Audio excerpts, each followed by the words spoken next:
is it with Manchester United celebrities giving tell-all interviews? One part of Marcus Rashford thought that Cristiano Ronaldo did a good thing when he slaughtered his teammates right in front of Piers Morgan's greasy nose. I'm guessing that room must have stunk of chicken wings and dirty journalism. Ronaldo is one of the greatest footballers of all time, and yet that interview practically got him sacked. He had his contract torn up and fed to a pig. So Rashford running off to do a juicy tell-all interview with journalist Henry Winter. But are you telling me that this interview just came about by accident? Whilst Rashford was delivering Christmas presents to a children's primary school? Now, you should hope this wasn't by accident, or else it would expose Winter for just hanging around public schools in a bush. Like, what was he doing there? No, Rashford must have organized this to meet him there, which is hilarious. Asking a member of the press to visually witness you doing a good deed. This is like when YouTubers film themselves giving money to the homeless. Yeah, if there are no extra subscribers at stake, those same YouTubers will probably treat the homeless like poisonous mice. What a way to control the narrative. Organize an interview whilst you're handing a 12-year-old a free Spider-Man pencil case. Look, I get that Marcus would have felt bitterly disappointed to have been dropped for the derby match at the weekend, but it's like he's trying to kill his club with kindness. It's like he's going out of his way to show everyone that he's still cheering on the team. Like when he posted an Instagram snap of him celebrating the yellow goal on the couch. It's like this man does not want to tarnish his image in the slightest. But then why do this interview at all? Come on, this was the first sentence of Winter's tweet. Marcus Rashford had a day off today, so he returned to his old primary school, Button Lane, South Manchester, and handed out 420 Christmas presents to all the pupils.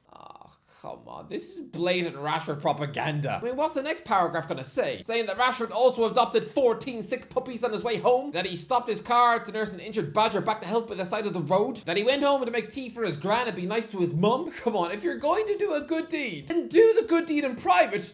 Don't invite the journo as well. It seems like he was only agreeing to be a makeshift Santa, only if the press had been tipped off to join. He must have been so relieved when on his way to the school, his brother texted him the same 3 words that Ned Stark told his kids. With Rashford, I never know what to believe anymore. This whole thing is so weird, because on Monday this week, 2 days ago, Rashford was literally sent home sick from work. Too sick to be allowed to be near his Manchester United teammates. But the following day, I guess he's allowed to cough and wheeze all over 9-year-olds a week before Christmas. It's just, what? But yeah, this, for me, is the most troubling thing that Rashford said. For me personally, I think I'm ready for a new challenge and the next steps. When I leave, it's going to be no hard feelings. You're not going to have any negative comments from me about Manchester United. That's me as a person.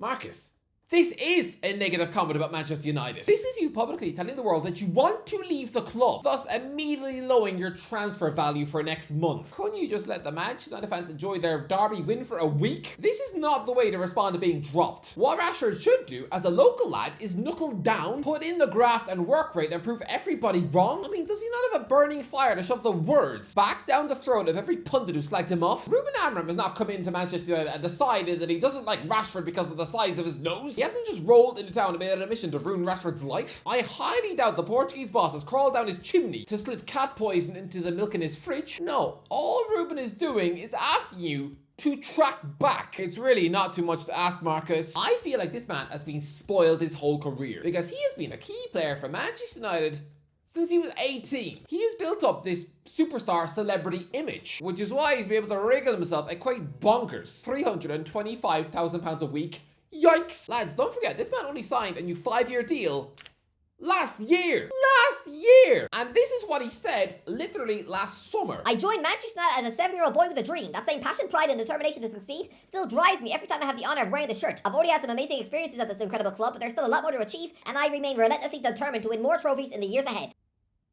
Relentlessly determined. Yeah, just 2 birthdays later and the guy is wanting out. This makes no sense. It's like proposing to your girlfriend, promising her a bright prospective future, and then the following Christmas, after spending the previous 18 months just rotting on the couch, ignoring her questions and throwing chocolate muffins at her dog, you decide to change your Facebook relationship status to single, opening yourself up to all sorts of creeps and weirdos to slide into your DMs. That is Rashford literally right now, saying he is ready for a new challenge. Imagine if your wife said that. As soon as those words escape her mouth, you already know she's downloaded Bumble on her phone. This is another quote from when he penned the New Deal last summer. I can assure you that I will give everything to help the team reach the level we are capable of, and I can feel the same determination around the dressing room. I couldn't be more excited for the future under this manager.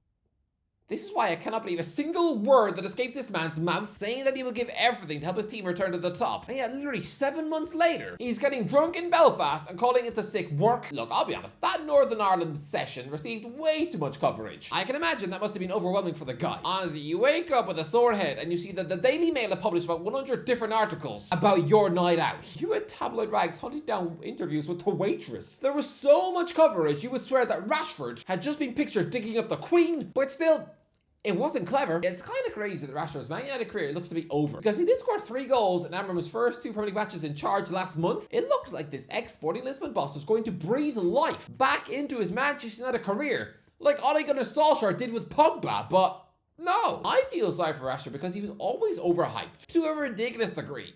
Remember back in 2017 when Phil Neville came out and told the world that Rashford was every inch as good as Kylian Mbappe. To think that this donut has actually coached at Man United since Fergie left. He was saying that Rashford at 19 was worth £150 million, and that if he was sold then, he'd become the second most expensive footballer of all time. It's stuff like this which probably makes me think that poor old Neville probably needs to have somebody supervise him whenever he eats lunch, because he seems like the sort of dunce who'd probably drown in a yogurt. If you ever thought that Rashford was ever Mbappe's equal, you definitely think that the Rice Krispie elves are real. Look, Rashford is a good player, but he's basically just taken advantage of the fact that he burst through at Manchester United when they were rubbish. That is why he has over 400 appearances for the club of his dreams. Because I promise you that if he was born in 1987, not 1997, he'd be one of those Man United academy kids told by Sir Alex Ferguson that they were not good enough. I mean, come on. There is no earthly way he would have survived in the Manchester United squad back in the mid-2000s. He would have been coughed out at 21 to go on to have a career as a mediocre centre-forward for someone like West Ham. He would have had the career of a Darren Bent. Rashford has said that he needs a new challenge, right? This is a new challenge. It is the youngest Manchester United manager of all time. The mouldy, horrible Ten Hag era has been obliterated into dust. This could well be the start of a Manchester United rebirth, where they finally establish a winning culture at the club, choosing to give up on it now. It makes no sense.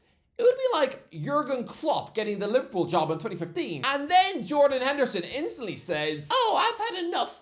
This isn't working. I'm off." And just forced to remove to Tottenham in January. It would have been ridiculous. This is your challenge, Rashford. To knuckle down, show professionalism, earn your place in the starting 11, and hopefully paint Manchester red. But where does he go? Right, I've been pretty harsh on Rashford in this video, but let's be real, there is natural talent there. And when he's a confident, motivated beast, he is a force. People are saying he could go to Arsenal, but no. No. Mikel Arteta is not a dope. I know that the Spaniard is probably already regretting his last minute impulsive summer signing when he just had to snatch Raheem Sterling from the Chelsea bench. Yeah, Arteta should have probably paused and taken a minute to think that one through. I mean, it's been like when doing your frantic last minute shopping on Christmas Eve, and suddenly you hear over the tannoy that the place is about to close. So yeah, you stupidly agree to pay £50 for a Dr. Doom pencil sharpener. Yeah, it's only when you get home you realize that actually you haven't actually used a pencil since 2001. By the way, lads, let me just pause this video for 5 seconds just to let you know that, you know the lads over at 442s? They've brought out these crazy soccer suckers. So if you're stuck for a Christmas present, go and get some of these. Check out the website. They're absolutely class and for brilliant prices. Back into the video. Sterling was an irresistibly tempting name because of what he used to be. And so yeah, this former superstar, somebody who was once one of the most famous people in England, now just celebrated his 30th birthday in complete silence. To such an extent that his own mum probably forgot to send him a text, because he's now about as relevant as a bag of Philip Schofield's poo. So no, I don't think that the club are stupid enough to race out there and agree to make him the highest paid player at the club. I mean, lads, don't forget, Arsenal Football Club have never, ever agreed to pay an individual person £300,000 a week, ever. Lads, considering Arsenal look like they're closing in on Dan Ashworth to make the big decisions at the club, then no chance. You've seen up close how Rashford now has the motivational levels of a sloth, so no, don't worry, Arsenal fans. You ain't getting Rashford. There's more chance of Troops replacing Gunnar Source as the club's mascot. I'll tell you why the internet seems to think that Rashford is Arsenal written all over him. It's because you're all thinking about Danny Welbeck in what has to be the laziest comparison ever. Because yeah, Welbeck and Rashford had similar paths on paper, both being scouted by Manchester United whilst playing for Fletcher Moss Rangers. Both came through the Old Trafford Academy to become Premier League goal-scoring debutantes as teens. It's just Danny's dream was cut short, getting fired out to Arsenal in a shock deal 10 years ago, just to make room for Falcao. That was a major surprise, to see their homegrown prospect just given to their deadly rival after a 10-goal season. Honestly, it was such a weird transfer. Arsenal and Manchester United are sworn enemies. This is like watching Batman letting the Joker adopt his dog. But just because Welbeck made this move does not mean Rashford will too. To me, there's only one transfer that makes sense. PSG. Because Rashford is a mediocre player, but with a superstar image. So whilst he is at the level of a West Ham or an Aston Villa, this man still commands a huge wage for some weird reason. So go on then, PSG is your best hope. It is the perfect environment for a man who simply does not want to work hard. This is a guy who clearly idols Neymar, right? I mean, he was so starstruck when they met. His small talk game went down the toilet. Yo, Neymar, sunny in it. Yeah. He, like Neymar, wants football to be a well-paid pastime, like his mates Lingard and Pogba. Two guys blessed with filthy talent, but lacked any sort of work rate, and look at them now. Early 30s, one plays in South Korea, where I'm convinced he's only there to flog his merch, and the other one is begging for a job at Marseille, wanting to step foot into such a bad boy dressing room. Honestly, this is like watching someone desperately trying to befriend the bad kids at school, so they can bunk off from class and go smoke behind the school prefabs. Honestly, lads, Marseille, they are such a Slytherin. Yeah, you try and guess which one is Draco Malfoy. I'll give you a clue. Rashford's probably got his number in his phone. And lads, the greatest moment of Rashford's career has already occurred on the PSG pitch. Remember when his career absolutely peaked with a last-minute winning penalty to complete an amazing comeback against PSG in the Champions League. This is a man who has already scored 3 goals against PSG in the past, so there is a connection there. And well, that club are lacking in superstars right now. Rashford wants a new challenge, and what better challenge is there than to go and try and fill the Mbappe void on that left wing? Yeah, I realize I sounded like Phil Neville now, and I'm half tempted to go and check myself into the local psych ward just to make sure I'm not about to start shoving lumps of toast up my nose. But Rashford does play in a similar way to Mbappe. I mean, nowhere near as good, but they are two centre forwards who are far more effective out wide. Rashford can go to France and continue to play at a stupidly laid-back level, and yeah, still help himself to 25 goals a season and win the league title year after year. It doesn't matter how many hangovers he has. He could literally spend every single training session sipping gin out of a Capri Sun, and it doesn't matter. He's still going to be a League One king, and his stats will probably be enough to trick himself back into Thomas Tuchel's England squad. Rashford doesn't stink of Arsenal. He screams of PSG. So there, I've just solved his career. Go to Paris. Simple. Better start learning French, Marcus. Better start researching the French cuisine on the internet, so that when you're out to lunch with a woman, you don't start thinking there's an alien on your plate. It's just a croissant, mate. Anyway, that's the what do you think? Let me know in the comments below. What do you think? Where should Rashford go? Let me know in the comments. If you do, don't forget to give a like, share, as always. I'll talk to you in a while.